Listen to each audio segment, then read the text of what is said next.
Sôn am swyddi. Rôl Triniwr Gwallt. Dyma Ria Hopkins. Mae'n trin gwallt yn Gwyliwch International sy'n salon trin gwallt.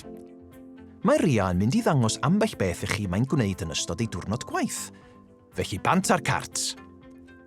Mae Ria yn golchi gwallt cwsmer. Mae hyn yn gwneud y gwaith torri a steilio yn haws. Nid yw torri gwallt cwsmer mor hawdd ag y gallai edrych. Rhaid i drinwyr gwallt a barbwyr ddysgu torri gwallt yn dda ac yn ddiogel. Mae angen iddyn nhw hefyd ddysgu sut i ddefnyddio'r holl offer a chyfarpar y swydd. Mae Ria yn siarad y chwsmeriad i'w helpu nhw i benderfynu sut steil gwallt y byddan nhw'n hoffi. Mae brwsio'r llawr a helpu i gadw'r salon yn lan yn rhan bwysig o'r gwaith. Mae Ria hefyd yn cymryd ei thro yn gweithio wrth ddesg y dderbynfa ac yn croesawu'r cwsmeriad, yn ogystal â defnyddio'r tyl i drin arian.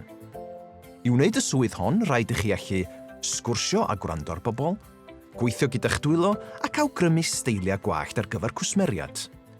Mae angen i chi hefyd fod yn gyfeillgar, heini ac yn actif, ac yn ymwybodol o sut gall cymegion effeithio ar wallt.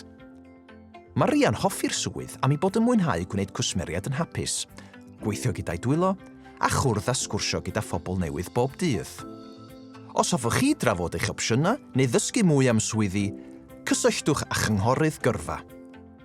Cysylltwch â Gyrfa Cymru dros y ffôn ar 0800 228 4844 neu ar y we drwy ein gwefan gyrfacymru.llw.cymru.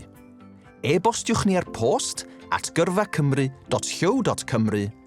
Dewch o hyd i ni ar y cyfryngau cymdeithasol, ar Instagram, Twitter, YouTube, Facebook a LinkedIn. Noddir gan Lywodraeth Cymru.